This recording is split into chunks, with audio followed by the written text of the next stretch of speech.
ازيكم يا حبايبي؟ عاملين ايه؟ بجد وحشتوني جدا جدا جدا. النهارده بقى بجد معانا زي ما بيقولوا كده روتين فاخر من الاخر، روتين كله نشاط وحيويه. هنعمله مع بعض كل حاجه من اول ما فتحت عينيا على الدنيا لحد ما هنام.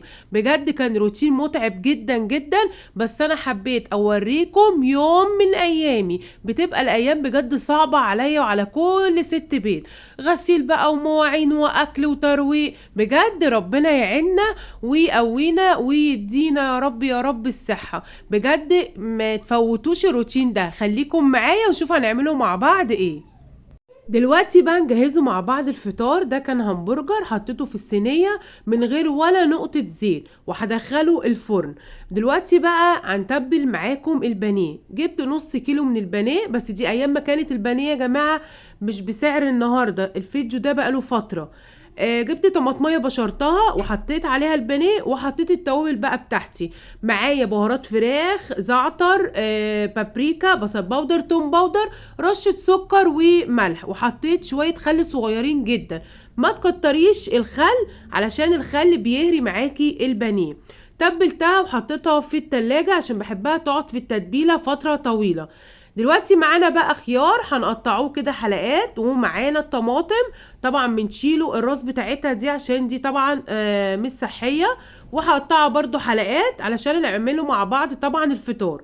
بصوا بقى شكل الهمبرجر بعد ما طلع من الفرن تحفة، ومن غير ولا نقطة زيت. بجد جميل جدا وخفيف جدا جدا على المعدة.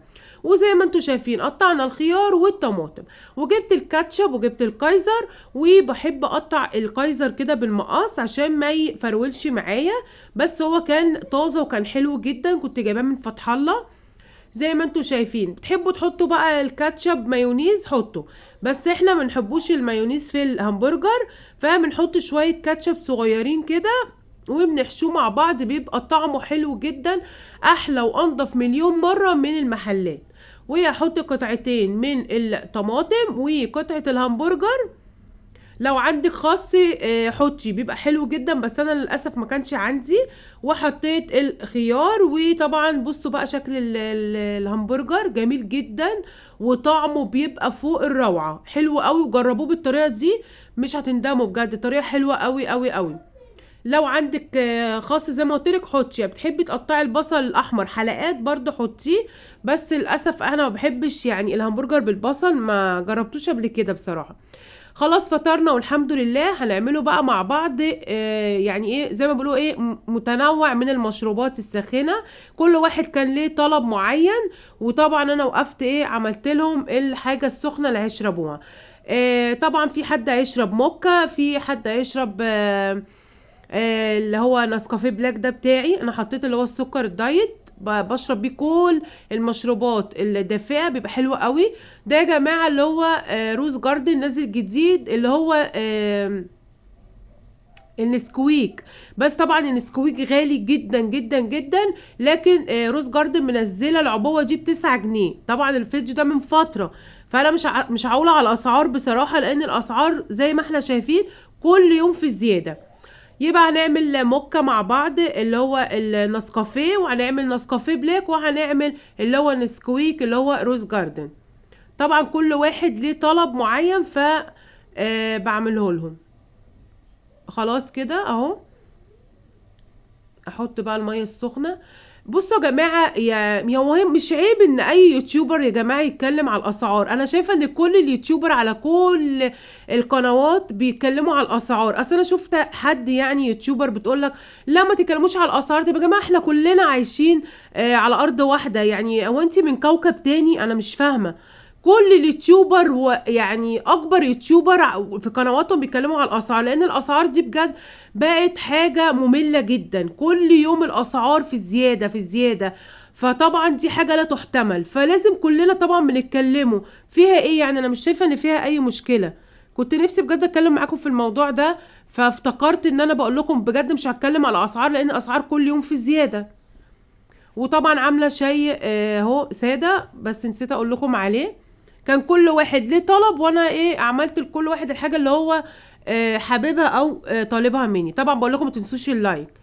بصوا بقى، اثناء ما انا بعمل حاجتي في المطبخ طبعا دخلت اوضه الاولاد روقتها، وفرشت طبعا فرش نضيف وكنستها بالمكنسه مكهربه يا جماعه، بتنضف بطريقه جميله جدا جدا جدا.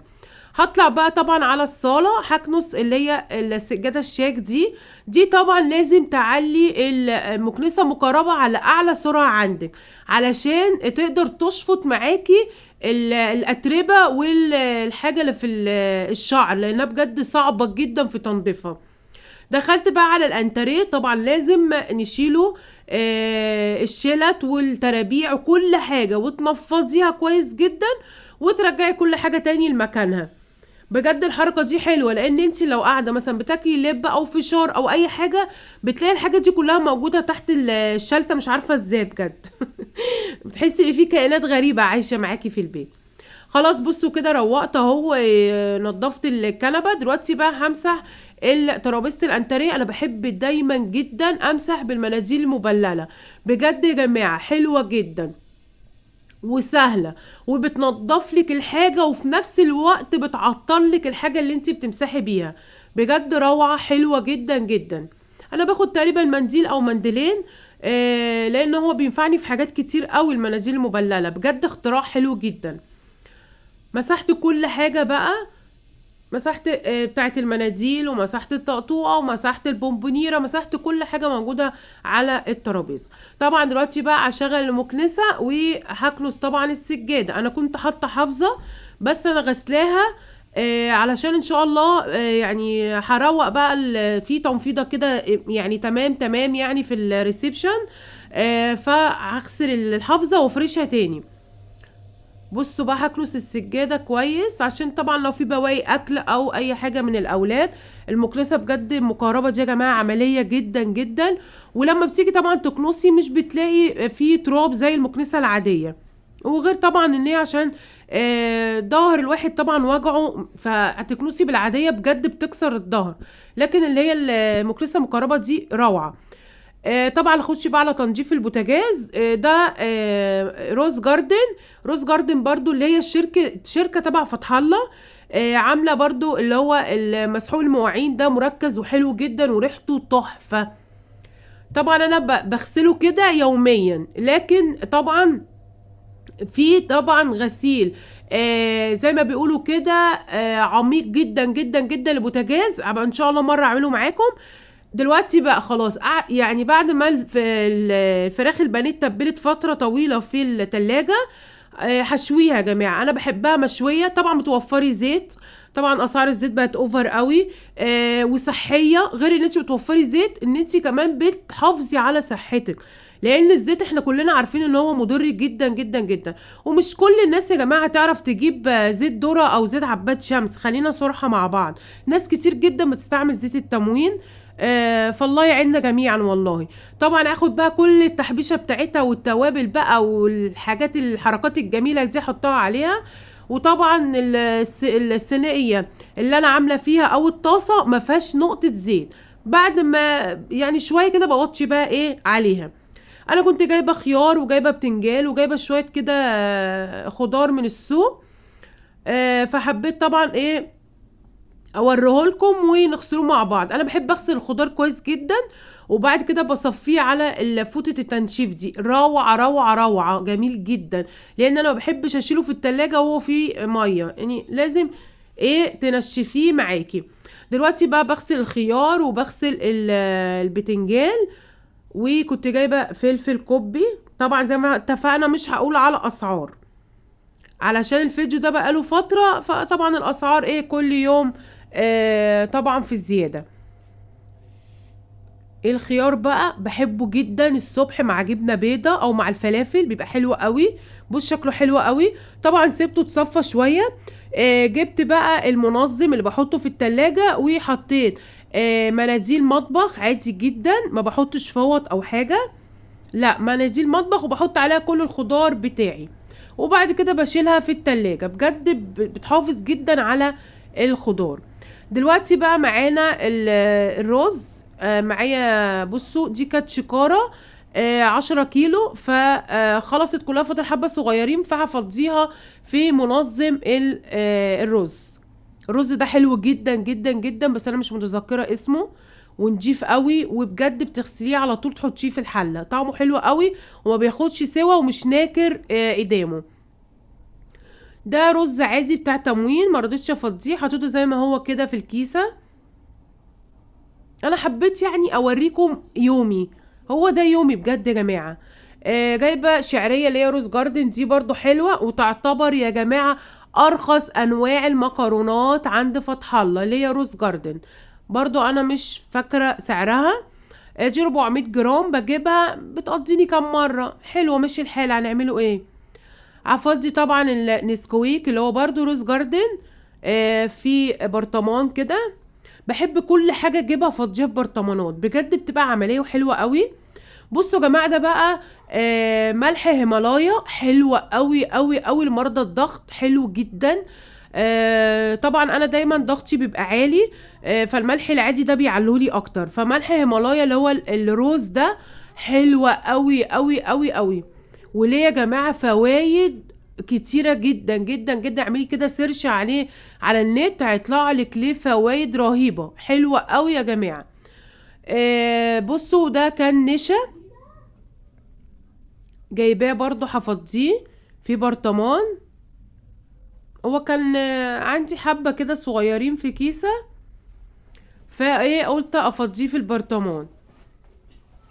دلوقتي بقى نعمله مع بعض تنظيف لكل حاجة بقى انت بتمسكيها بايدك، بجد كل حاجة.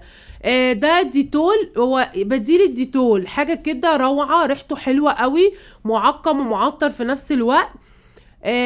بحته بقى كده بيضه تكون قطن. امسحي بقى كل حاجه انت بتمسكيها في يومك، بجد حلوه قوي. غير ان هو بيطهرلك، غير ان هو يعني بيطهر، بيعقم وبيعطر، بيعمل حاجات كتيره جدا. بصوا بقى شكل البانيه، طبعا يعني اول ما تستوي من تحت بتقلبيها على الوش التاني. بصوا اخده لون روعه. بصوا بقى جمال الانتريه، بجد نظافه حلوة قوي يا جماعة، بتخلي الواحد نفسيته مرتاحة، عينيه كمان مرتاحة طول ما انت شايفة مكانك متروق ونضيف وريحته حلوة، بتبقى نفسيتك حلوة قوي. بصوا المطبخ مفيش ولا معلقه في الحوض، دنيتي زي الفل، معقمه كل حاجه، بوتاجازي زي الفل. خلصت الغدا بتاعي، انا عملت جنبيها شويه رز بالشعريه، بيبقى الطعم حلو قوي. بصوا بقى الغسيل ده يعني حكايه حكايه حكايه الله يكون في عوننا بجد. انا عندي يا جماعه الغسيل بيتكاثر بجد والله. خلصت الغسيل ونشرته، غسلت دورتين ونشرت بره، وفي المنشر الداخلي برضه هنشر اهو، عشان بصوا نشرت بره وفي زياده، فهنشره على المنشر الداخلي. ده كان روتيني وده كان يومي، ويا رب يكون يومي عجبكم من اول الصبح لحد يعني كان قرب العشاء كده او تقريبا قرب المغرب. يا رب يكون الروتين عجبكم، ولو عجبكم بالله عليكم متنسونيش باللايك والاشتراك في القناه وتفعيل زر الجرس يوصل لك مني اشعار بكل جديد. وعايزه تشجيع جامد جامد جدا جدا، ولايكات كتير قوي قوي قوي قوي، عشان تشجعوني وتحفزوني وتدوني باور ان انا اكمل، وان انا ابقى مبسوطه. اشوفكم على خير، مع السلامه.